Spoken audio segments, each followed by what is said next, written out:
नमस्कार साथियों, स्वागत है आप सबका रामा क्लासेस में। और अभी हम जानने वाले हैं आरआरबी ग्रुप डी के लिए एक बहुत ही इम्पोर्टेंट टॉपिक संख्या पद्धति को। तो संख्या पद्धति को हम इस तरीके से जानेंगे ताकि इससे जो भी आपके प्रश्न आते हैं वो सारे प्रश्न आपके सॉल्व भी हो जाएं और बहुत कम समय लगे, चूँकि इस कंपटीशन वाली परीक्षा में समय बचाना ही सबसे बड़ी चीज़ है। तो संख्या पद्धति का अध्ययन, इसका मतलब है भौतिक राशि के परिणामों का बोध करना। और इसमें हम अलग अलग प्रकार से जानेंगे संख्या पद्धति को। जैसे हम जानेंगे जो आपके लिए ज़रूरी है प्राकृत संख्या, और उसके बाद हम जानेंगे पूर्ण संख्या, और उसके बाद हम जानेंगे सम संख्या, विषम संख्या,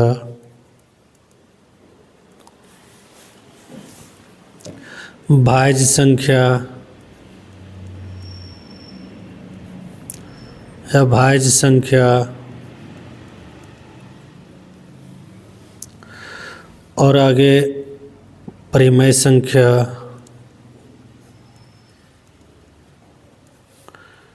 या परिमेय संख्या,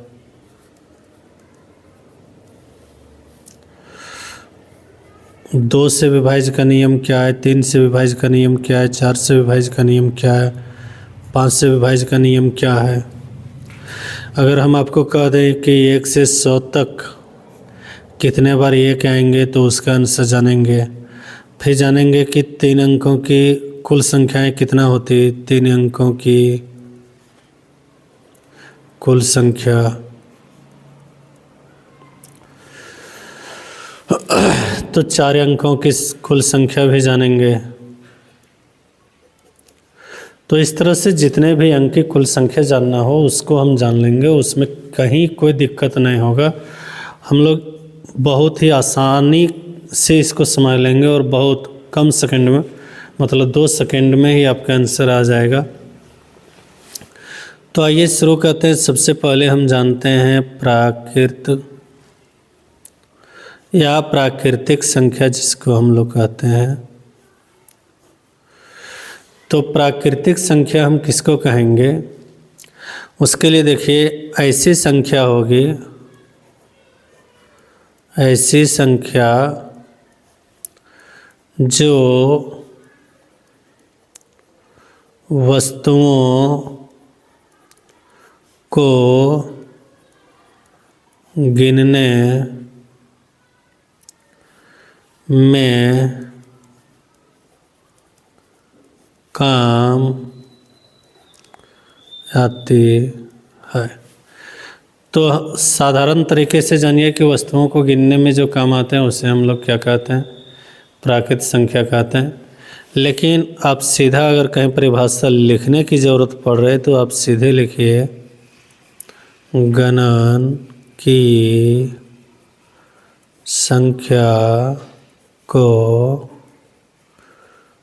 प्राकृतिक संख्या कहते हैं। किसको कहते हैं प्राकृतिक संख्या? तो गणन की संख्या को क्या कहते हैं? प्राकृतिक संख्या कहते हैं। इतना ही याद रखना कि गणन की संख्या को प्राकृतिक संख्या कहते हैं।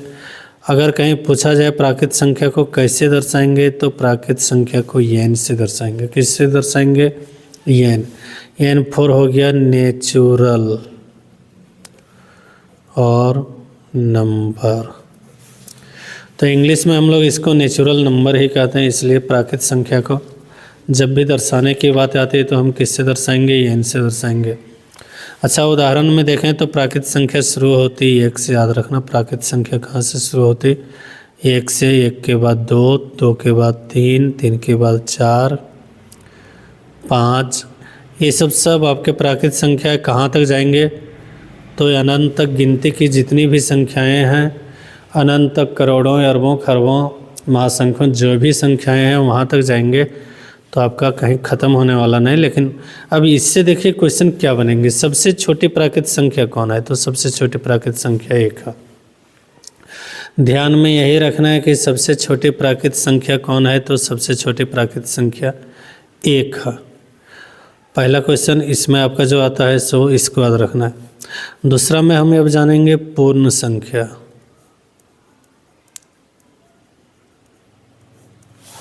अब जानेंगे पूर्ण संख्या किसको कहेंगे। तो पूर्ण संख्या प्राकृत संख्या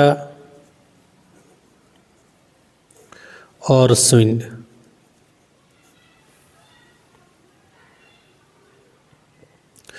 और शून्य,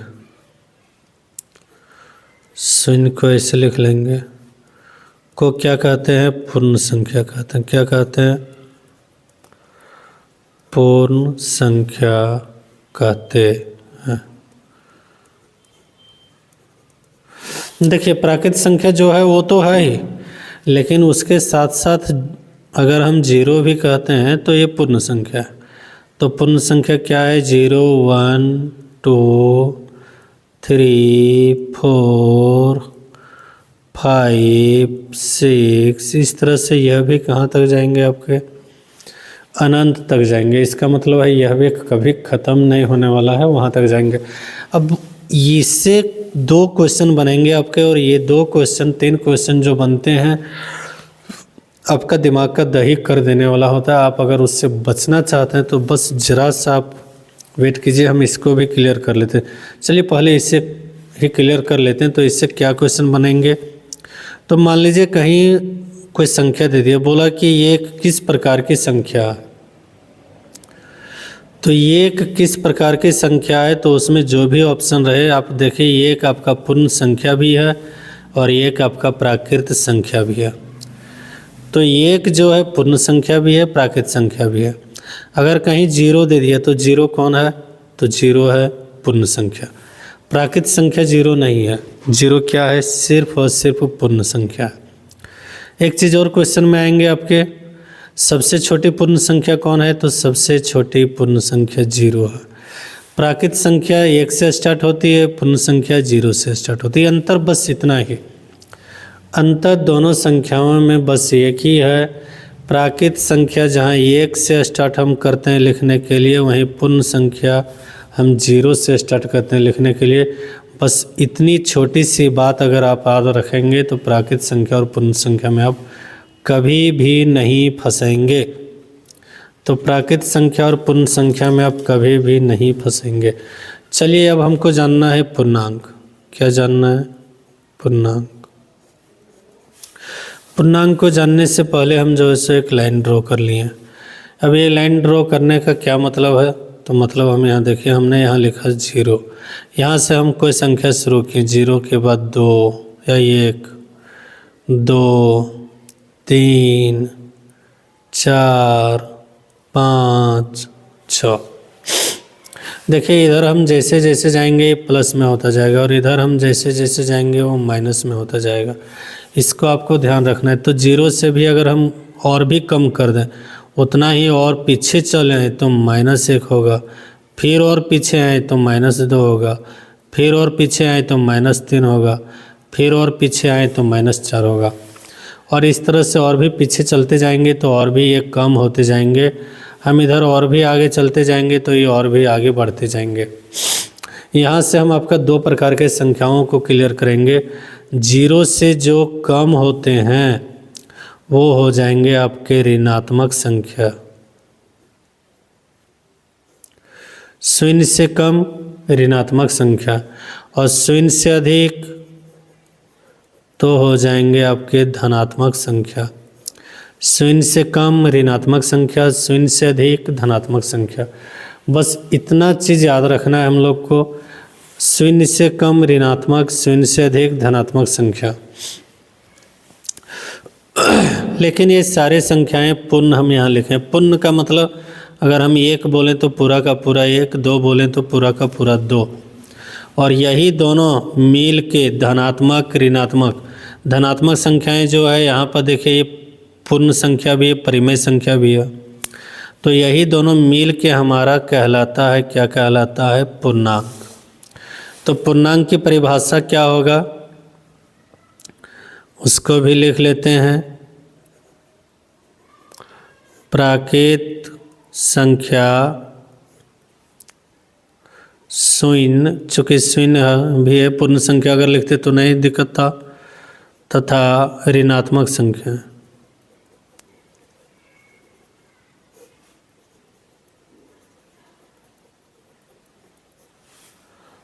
को क्या कहते हैं? पूर्णांक कहते हैं।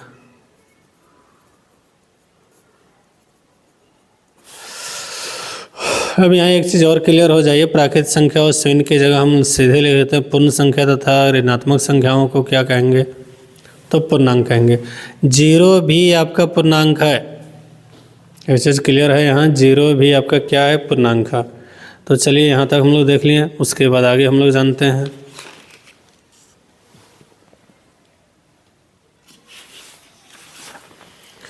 वास्तविक संख्या, अब हम लोग जानेंगे वास्तविक संख्या। लेकिन वास्तविक संख्या को जानने से पहले इसको हम बाद में जानेंगे, इसलिए जब बाद में जानेंगे चूँकि उनसे ज़रूरी और भी कुछ संख्याओं को जानना है। ठीक, तो इसको हम लोग पहले नहीं करके बाद में करते हैं। तो इसके बाद हम लोग अब जानते हैं सम संख्या। क्या जानेंगे? सम संख्या।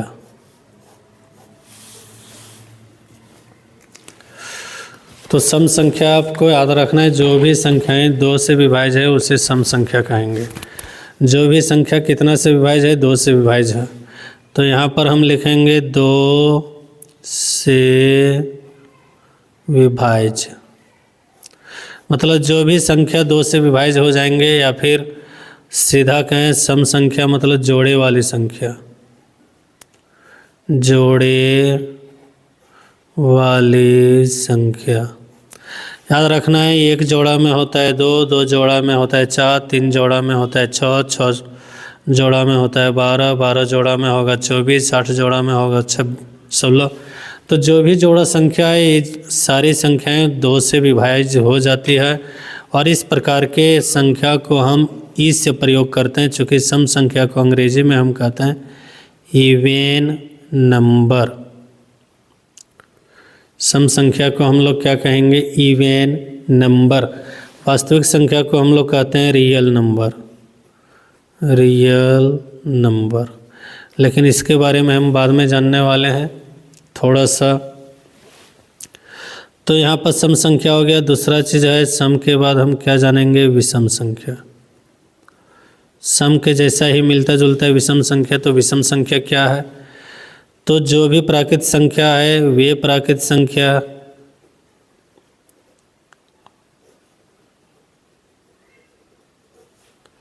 जो 2 से विभाज्य ना हो, जो 2 से विभाज्य ना हो, उसे क्या कहेंगे? विषम संख्या कहते हैं, विषम संख्या कहते हैं। तो 2 से विभाज्य क्या नहीं है? तो देखिए, 0 के बाद अगर देखें तो 1, 2 नहीं 3, 5, 7, 9, 11, 13, 15, 17, 19, कैसे अनंत तक जाएंगे ये भी।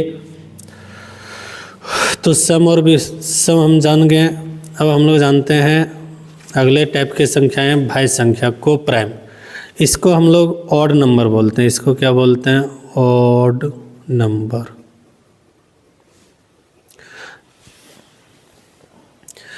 ऑड नंबर बोलेंगे तो जाहिर सी बात है इसको हम किससे दर्शाएंगे? और से दर्शाएंगे। अब चलिए उसके बाद वाली संख्या हम बोले तो उसके बाद जो संख्या है उसको हम कहेंगे भाज्य संख्याएं। इंग्लिश में अगर देखें तो को प्राइम नंबर, को प्राइम नंबर, नंबर नहीं नंबर्स होंगे, संख्याएं होती हैं। तो वे संख्या जो 1, या अपने को छोड़कर, स्वयं को छोड़कर यानी किसी से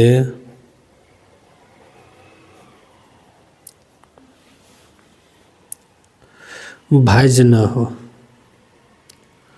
किसी से भाइज, यानी किसी संख्या यहाँ कर रहते हैं, यानी किसी संख्या से भाइज हो। भाइज हो मतलब भागा जाता हो, तो उसको क्या कहेंगे, भाज्य संख्या। और भाज्य संख्या में सबसे जो छोटा है वो 4 है, 4 के बाद 6 है, 6 के बाद 8 है, 8 के बाद 9 है, और इस तरह से ये अनंत तक आपके जाएंगे।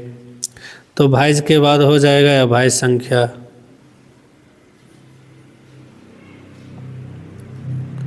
अभाज्य संख्या को हम कहेंगे प्राइम नंबर्स, प्राइम नंबर्स, या फिर इसको कहेंगे कंपोजिट नंबर्स।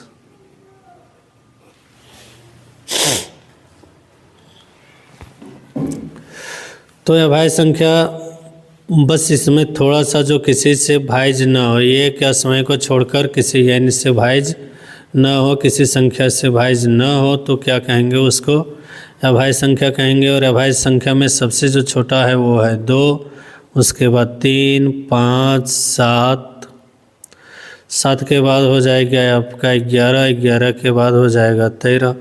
अभी आप वीडियो के अंत तक बनाए रहेंगे तो हम आपको 1 से 100 तक कुल कितने अभाज्य संख्या हैं यह भी बताएंगे, और कौन कौन अभाज्य संख्या हैं यह भी बताएंगे, जिससे कि आपके आने वाली परीक्षाओं में बहुत अधिक मदद मिल जाएगी।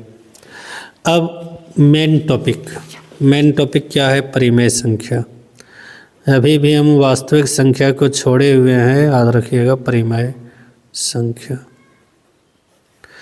आपका क्लास 9 में स्टार्ट होता है और बहुत ही अच्छे तरीके से इसको पढ़ना भी है। आप अगर क्लास 9 के भी स्टूडेंट हैं तो भी बहुत उपयोगी है। तो यहाँ देखिए परिमेय संख्या, तो परिमेय संख्या के लिए 4 फैक्टर है।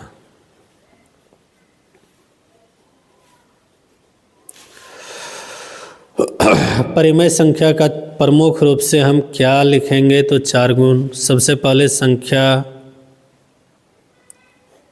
किस रूप में, P/Q के रूप में।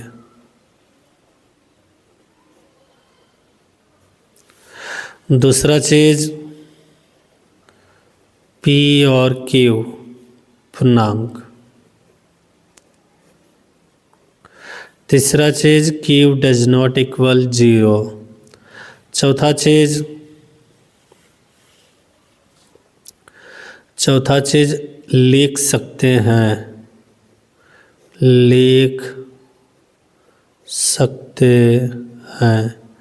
या कर सकते हैं। तो ये चारों चीज़ बहुत ही इम्पोर्टेंट है संख्या की दृष्टि से।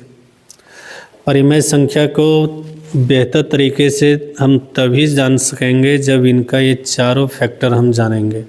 पहला क्या बोल रहा है कि ऐसा जो है सो संख्या हो जो P/Q के रूप में हो।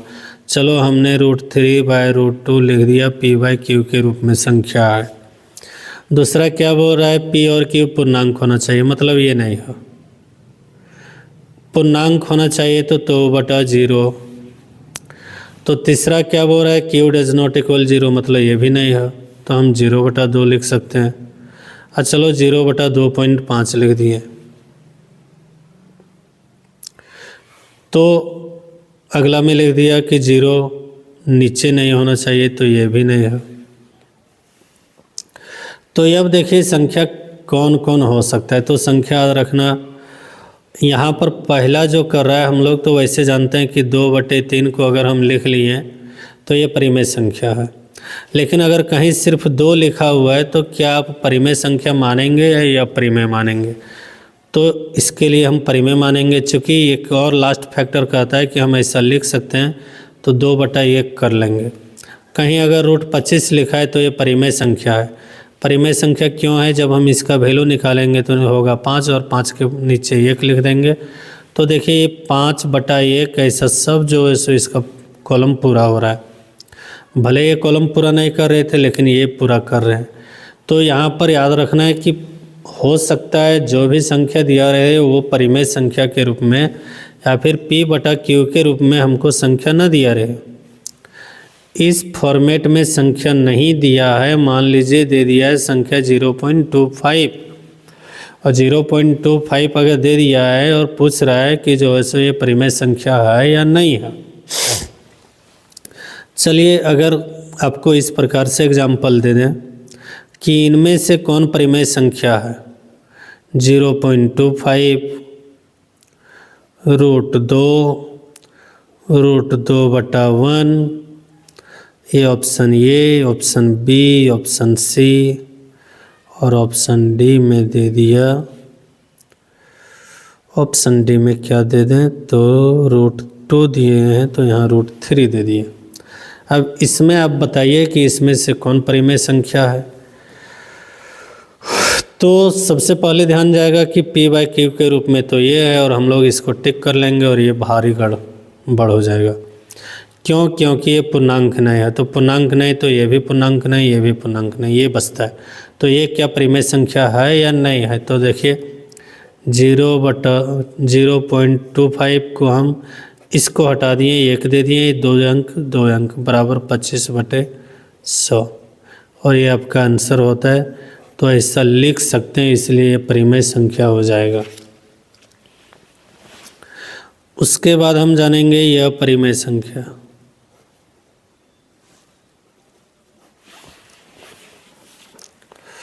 अपरिमेय संख्या, तो परिमेय संख्याओं को छोड़कर जितने भी संख्याएं हैं, परिमेय संख्या को छोड़कर या इन सभी संख्या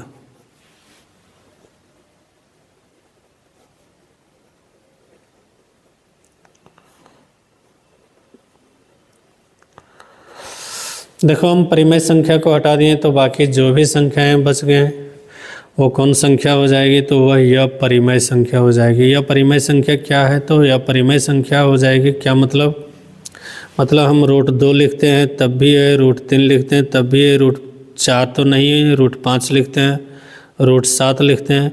आप लोग पाई का मान जानते होंगे। पाई का मान अगर हम लिखेंगे तो बहुत लंबा लिखाता है, √7। तो इस तरह से ये सब यह परिमेय संख्या है।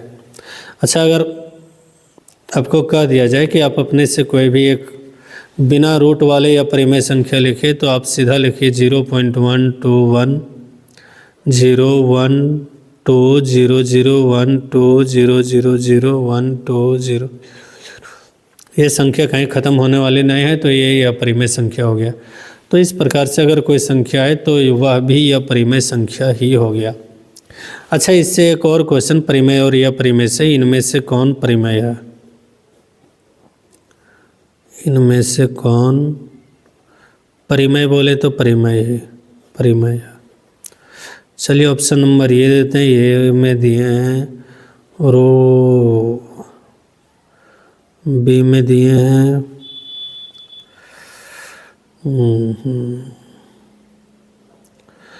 चलिए 1/√2, सी में दे दिए हैं, सी में √2/1 और डी में दे दिए हैं 0.121 0.121 0.012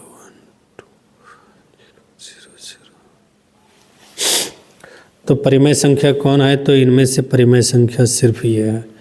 क्यों है ये परिमेय संख्या? जैसे हम 0.3 लिखें मतलब 3 के ऊपर रेकरिंग है, इसको हटाएंगे तो इसका वैल्यू जो आएगा 1/3 आ जाएगा।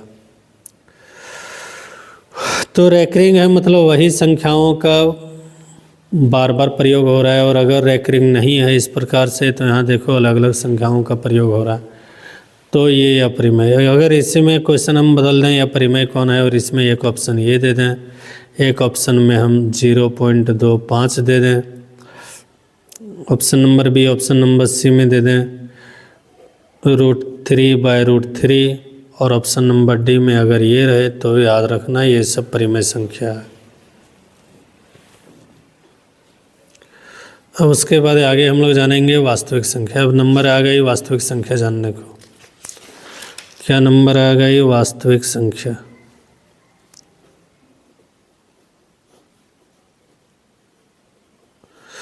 वास्तविक संख्या को रियल नंबर बोलेंगे, और रियल नंबर बोलेंगे तो इसका मतलब क्या है। सो देखिए, वास्तविक संख्या का मतलब जितनी भी संख्याएं परिमेय संख्या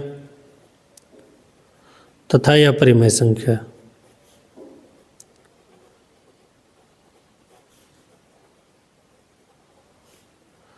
के समूह को वास्तविक संख्या कहते हैं। तो इसमें रियल नंबर भी होगा। रियल नंबर का मतलब इसमें जो है परिमेय और या परिमेय, हम जिस भी प्रकार की संख्या लिख सकते हैं। इसमें सारे संख्या होंगे, पूर्णांक भी होंगे, धनात्मक भी होंगे, ऋणात्मक भी होंगे, परिमेय संख्या भी होंगे, पूर्ण संख्या भी होंगे, प्राकृत संख्या भी होंगे। सारे संख्याओं को जब हम मिला देते हैं तो जो संख्या बनती है उसी को हम लोग वास्तविक संख्या कहते हैं। अब उसके बाद हम लोग जानेंगे दशमलव भिन्न।